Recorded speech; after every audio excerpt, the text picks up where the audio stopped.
이거 현미 먹으면 암에 걸리는 건가요? 비소, 비상 하면은 굉장한 독극물로 인식이 되는데요. 이게 현미에서 나왔다는 거예요.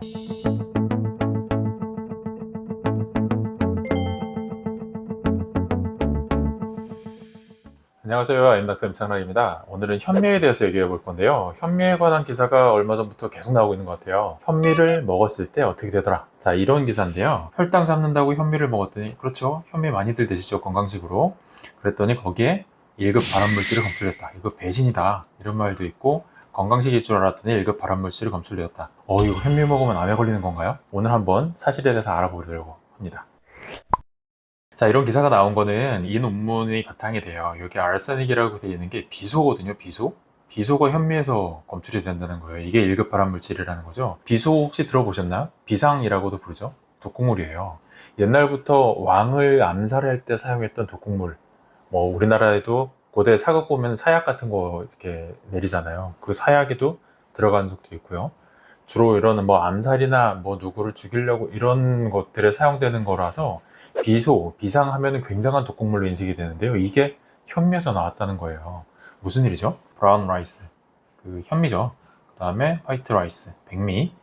두 개를 비교해 봤더니까 이 현미에서 비소의 검출량이 굉장히 많았다는 거예요. 그래서 이런 것들을 계속 먹게 되면 1급 발암물질로 지정이 되어 있는 만큼 암 발생에 좀 영향을 미치지 않을까라는 거를 가지고 기사를 계속 내고 있는 건데, 어떤 상황이냐면 이게 미국이잖아요. 이거 지금 논문 발표한 사람이 미국 미시간 주립대학에 있는 교수거든요. 그래서 미국에 있는 쌀을 다 채집해서 그걸 가지고 분석을 한 거예요. 비소라는 중금속이 쌓이기 시작하면 쌀의 껍질에 주로 쌓인다고 하네요. 그래서 그걸 현미 같은 경우에는 덜 깎아내는 거잖아요. 백미는 그걸 완전히 깎아내는 거고, 그러니까 그 껍질에 있는 비소 축적이, 중금속의 축적이 더 많이 될 수밖에 없다. 그게 좀 더 위험하지 않겠나, 이런 논문인 건데, 이게 미국이랑 우리나라랑 상황이 좀 다를 수도 있겠다라는 거는 인식이 돼야 돼요. 미국 같은 경우에는 옛날에 그 목화가 됐잖아. 엄청나게 넓은 목화밭이 있었잖아요. 거기에다가 비소가 포함되어 있는 농약을 굉장히 많이 살포했다고요. 5, 60년 정도 전에. 그 비소를 포함한 농약이 지금은 사용을 하지 않고 있음에도 불구하고 예전에 축적됐던 그 중금속들이 아직까지 남아있다는 거죠. 굉장히 작은 플랑크톤이 중금속을 먹으면 그걸 먹는 물고기에도 그게 축적이 되고, 이걸 먹는 참치나 이런 큰 물고기에까지 축적이 돼서 우리 식탁에 오르면 그걸 먹는 인간한테까지도 중금속이 들어온다. 그런 생태계에 한번 중금속이 축적되기 시작하면 사라지지 않고 계속해서 먹이사슬을 통해서 연쇄적으로 이동하게 된다. 이런 그림 한번 보셨을 텐데, 토양도 마찬가지예요. 예전에 사용했던 비소라는 중금속이 지금까지 밭에 키우고 있는 농작물이나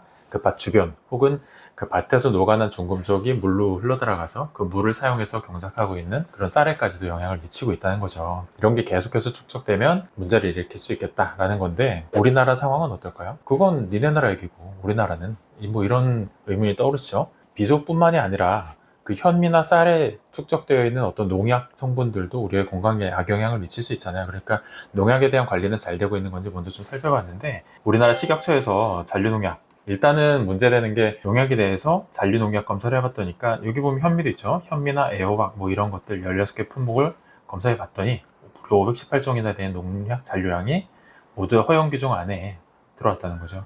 우리나라 굉장히 엄격하게 이걸 검사하고 있어요. 이런 논문들 한번 볼까요? 국내에서 재배한 현미랑 백미 중에 비소, 화학성종이 얼마나 포함되어 있는지, 그 함량이 얼마인지 검사한 논문들을 제가 살펴봤더니까, 이게 현미, 그 다음에 아래쪽이 백미인데, 현미가 그 열기가 조금 더 가팔라요. 그러니까 현미에 포함되어 있는 총 비소 함량이 0.18, 0.11, 그러니까 현미 쪽이 좀 더 많은 거죠. 무기비소 함량을 따져봤더니까 현미에는 0.11, 0.0, 백미는 0.07. 전체적으로 현미에 포함되어 있는 비소가 백미보다는 좀 더 많다. 그럼 비소 우리나라에도 검출이 되는 거네요? 물론 검출이 되고 있어요. 우리나라도 지금은 사용하지 않지만 예전에 비소를 사용했던 적이, 비소를 포함한 농약을 사용했던 적이 있기도 하고, 요새도 공장 주변에, 화학공장이나 이런 데는 비소가 포함된 화학물을 사용하는 경우도 간혹 있다고 해요. 그래서 그런 데서 나왔던 것, 아니면 예전에 축적됐던 게 지금도 토양에 남아있으면서 일부는 검출이 되는데, 어떤 양이냐? 여기 보면은 허용량이 0.35, 0.2거든요. 이거의 절반에 못 미치는 양만 검출이 되고 있는 거예요. 안전하죠. 이 허용량이 어떻게 결정된 거냐면, 이 정도 축적량으로 평생 먹어도 안전할 정도의 그 기준, 그 양이 허용량이에요. 그러니까 허용량의 절반보다 안 되는 양만 있으니까 비소에 대해서는 좀 안전하다 할 수 있겠죠. 그래서 결론적으로는 우리나라는 큰 문제 없어요. 현미 드시는 거 크게 문제되는 상황은 아니다. 그런데 만약에 이 농약이나 아니면 비소 같은 중금속이 걱정이 되신다면 충분히 쌀을 불리고 또 잘 씻어서 드시는 걸 권유드린다. 이 정도까지 이제 결론을 지을 수가 있겠습니다.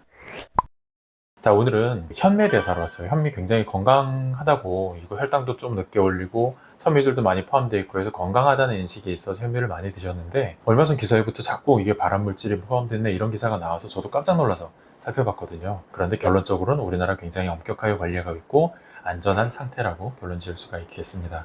자, 오늘 드린 내용 도움이 되었다고 생각하신다면 구독과 좋아요 부탁드릴게요. 긴 영상 시청해주셔서 감사합니다.